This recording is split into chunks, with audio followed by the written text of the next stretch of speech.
आजच्या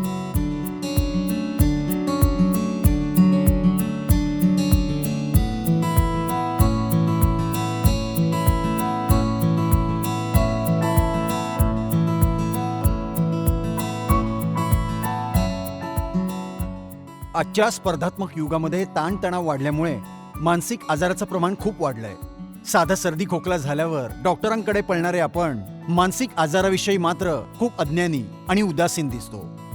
आज भारतामध्ये 20% लोक हे मानसिक आजाराने ग्रस्त आहेत आणि त्यासाठी काम करणारे मानसोपचार तज्ज्ञ किंवा सामाजिक संस्था या अगदीच नगण्य आहेत. शिवाय भारतीयांची मानसिकता ही मानसिक आजार लपवण्याची असल्यामुळे मानसिक आजाराविषयी जनजागृती करणं ही आज आपल्या सगळ्यांची सामाजिक गरज आहे.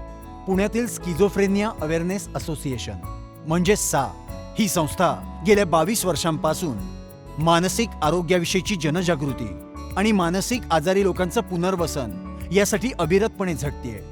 1997 साली या संस्थेचं बीज आपटे प्रशालेमध्ये रोवलं गेलं आणि 2006 साली डायरीच्या स्वतःच्या अशा प्रशस्त वास्तूमध्ये हे रोपटं स्थिरावलं आणि बघता बघता आज या संस्थेचा मोठा असा वटवृक्ष तयार झालाय. चला तर बघूया सा या संस्थेचं कामकाज कशा प्रकारे चालतं ते. या ऑर्डर ऑफ कॅनडा या सर्वोच्च नागरी पुरस्काराने सन्मानित डॉक्टर जगन्नाथ वाणी यांनी सा संस्थेची स्थापना केली. या संस्थेचं काम 4 मुख्य भागांमध्ये विस्तारलंय. जनजागृती कार्यक्रम, स्वमदत गट, पुनर्वसन केंद्र, मानसिक आजारी व्यक्तीचे हक्क. चित्रपट व लघुपट समाजात जनजागृती करण्यासाठी संस्थेने काही चित्रपटांची आणि लघुपटांची निर्मिती केली आहे. त्यामधील देवराई या चित्रपटाला राष्ट्रीय पुरस्काराबरोबरच इतरही अनेक पुरस्कार मिळाले आहेत. तर एका लघुपटाची आरोग्य फिल्म फेस्टिवलमध्ये निवडही करण्यात आली आहे.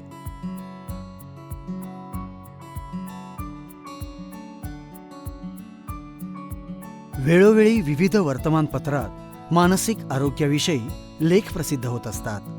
पुस्तके, मराठी भाषेत मानसिक आरोग्याविषयी पुस्तके फारशी उपलब्ध नाहीत. त्यामुळे याविषयीची माहिती सामान्य लोकांसाठी व मानसिक आजारी व्यक्तीच्या पालकांसाठी उपलब्ध होण्याच्या दृष्टीने साने अनेक पुस्तके व माहिती पुस्तिका मराठी, इंग्रजी व हिंदी भाषेत प्रकाशित केली आहेत.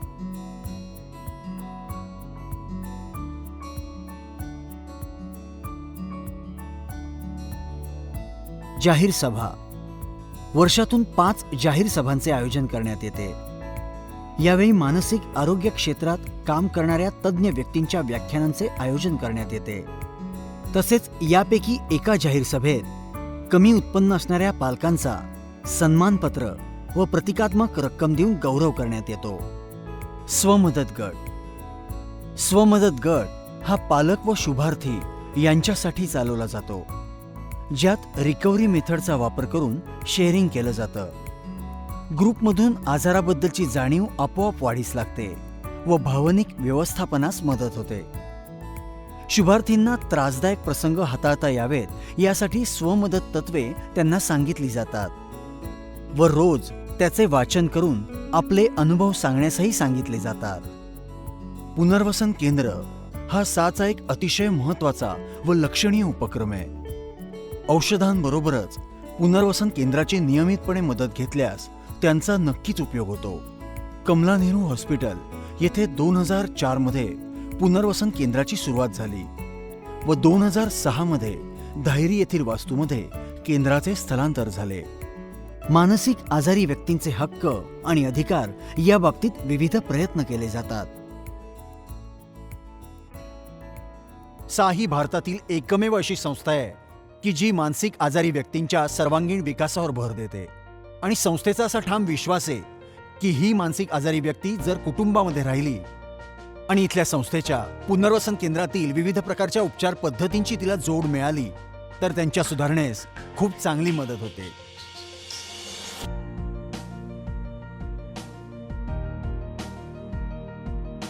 या पुनर्वसन केंद्रातील उपलब्ध उपचार पद्धती: नृत्योपचार म्हणजेच डान्स मूव्हमेंट थेरपी,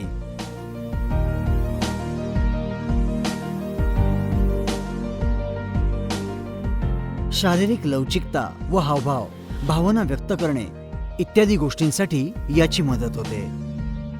कलोपचार म्हणजेच आर्ट बेस्ड थेरपी विविध कला माध्यमातून भावनिक व्यवस्थापन व संवाद कौशल्य वाढण्यास मदत होते. संगीतोपचार म्हणजेच म्युझिक थेरपी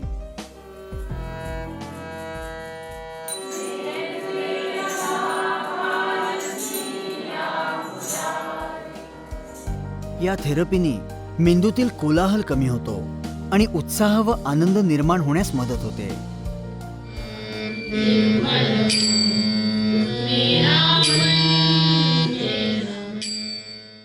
ड्रम थेरपी आणि बॉक्सिंग तसेच विविध प्रकारचे खेळ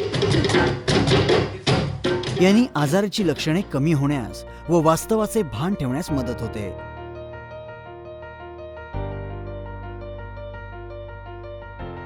बागकाम भावनिक निचरा उदाहरणार्थ राग कमी होण्यास मदत होते.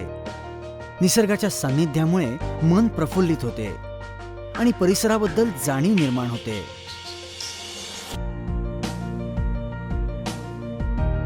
चित्रकला यामुळे एकाग्रता वाढण्यास मदत होते आणि अस्थिरताही बऱ्याच अंशी कमी होते.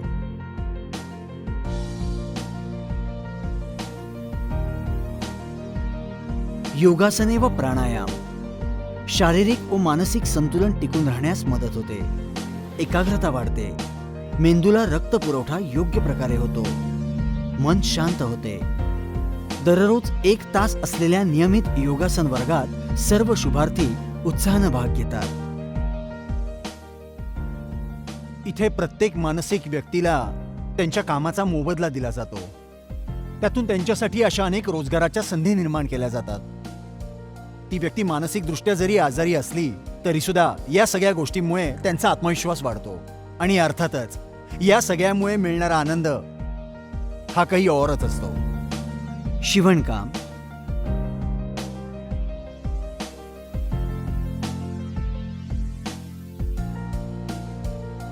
वारली व मधुबनी पेंटिंग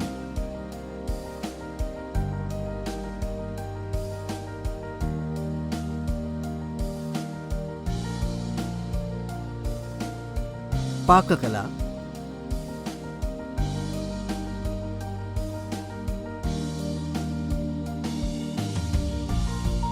विविध प्रकारच्या पेपर बॅग्स बनवणं,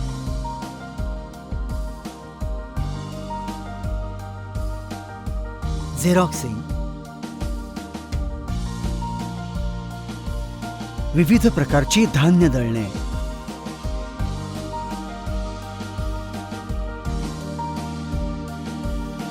स्वतःमधील कौशल्य इतरांना शिकवणं जसं की चित्रकला, इंग्लिश इत्यादी.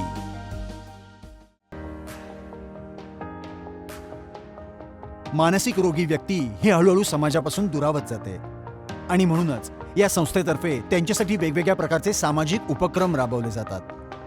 त्यामुळे त्यांचा एकटेपणा कमी होऊन सामाजिक कौशल्य वाढीस लागतं आणि पुनर्वसनालाही मदत होते. पुण्याच्या आसपासच्या परिसरात सहलींचं आयोजन केलं जातं. मानसिक आजारी व्यक्तींना विविध ठिकाणांना भेटी देण्यासाठी नेलं जातं, ज्यामुळे त्यांच्या दैनंदिन जीवनात थोडासा बदल होतो आणि सामाजिकीकरणास वाव मिळतो. विविध ठिकाणी निसर्गाच्या सान्निध्यात त्यांना प्रसन्न वाटतं आणि नवीन उमेद मिळते.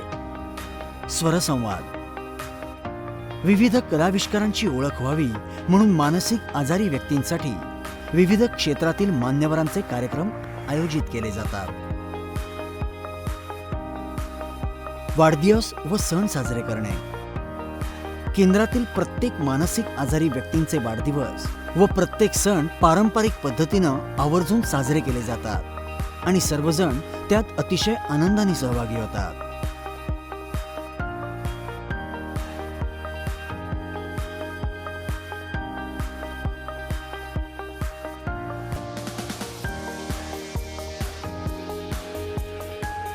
आनंद मेळा आर्थिक व्यवहार कसे करावे हे समजण्यासाठी आनंद मेळ्यासारख्या कार्यक्रमांचे आयोजन केले जाते, ज्यात मानसिक आजारी व्यक्ती स्वतः तयार केलेल्या वस्तूंचे स्टॉल्स लावतात. त्यातून त्यांना आर्थिक उत्पन्न मिळते आणि तसेच सामाजिकीकरणाला देखील वाव मिळतो. केंद्रात अनुभवी व तज्ज्ञ व्यक्तींकडून समुपदेशन व मानसोपचाराची सोय आणि त्याचा लाभ अनेक जण घेतात. साची मानसिक आरोग्याबद्दल जनजागृती करण्यासाठी व मानसिक आजारी व्यक्तींच्या पुनर्वसनासाठी धडपडणारी व याच ध्येयाने प्रेरित होऊन वाटचाल करणारी कार्यालयीन समिती आहे. सामाजिक बांधिलकी जपत शुभार्थींना त्यांच्यातील कला कौशल्ये विकसित करण्यासाठी आनंदाने व वेळात वेळ काढून मदत करणारे स्वयंसेवक साला लाभले आहेत. सामाजिक बांधिलकी जपणारे, शुभार्थी व पालकांच्या मदतीसाठी सदैव तत्पर असणारे समुपदेशक व कार्यालयीन कामकाज सांभाळणारा कुशल कर्मचारी वर्ग हा साला लाभलाय. सा ही विनाअनुदानित तत्वावर चालणारी संस्था असल्यामुळे विविध दानशूर व्यक्ती, कंपन्या तसेच परदेशात स्थायिक झालेल्या व्यक्ती, तिथल्या संस्था या सगळ्यांनी दिलेल्या देणग्यांवरच या संस्थेचं दैनंदिन कामकाज चालतं. आपल्या सगळ्यांच्या मदतीची या संस्थेला नितांत गरज आहे. आणि फक्त आर्थिकच नव्हे तर खूप वेगवेगळ्या प्रकारे आपण या संस्थेला मदत करू शकता. थेट आर्थिक मदत, गरजेच्या वस्तू उपलब्ध करून देणे, आपला वेळ स्वयंसेवक म्हणून संस्थेसाठी देणे, मानसिक आजारी व्यक्तींनी केलेल्या वस्तू विकत घेणे किंवा त्या वस्तूंना विक्रीसाठी जागा उपलब्ध करून देणे. उदाहरणार्थ, प्रदर्शनात स्टॉलसाठी विनामूल्य जागा देणे किंवा कॉन्फरन्ससाठी ऑर्डर देणे, जुनी वर्तमानपत्रे देणगी स्वरूपात देणे. सामाजिक कार्यामध्ये आपला सहभाग असावा असं प्रत्येक व्यक्तीला अगदी मनोमन वाटत असतं. आपला अमूल्य वेळ आणि प्रचंड कष्ट करून मिळवलेला पैसा हा योग्य ठिकाणी सत्कारणी लावला जावा असं जर तुम्हाला वाटत असेल तर त्यासाठी सा ही संस्था एक उत्तम पर्याय आहे. मानसिक आरोग्य सुदृढ करण्यासाठी उभारलेल्या या मोहिमेमध्ये तुमच्या सर्वांचं सहकार्य आम्हाला अपेक्षित आहे. मग अहो विचार कसला करताय? चला तर मग एकमेकास सहाय्य करू, मानसिक आरोग्य सुदृढ करू.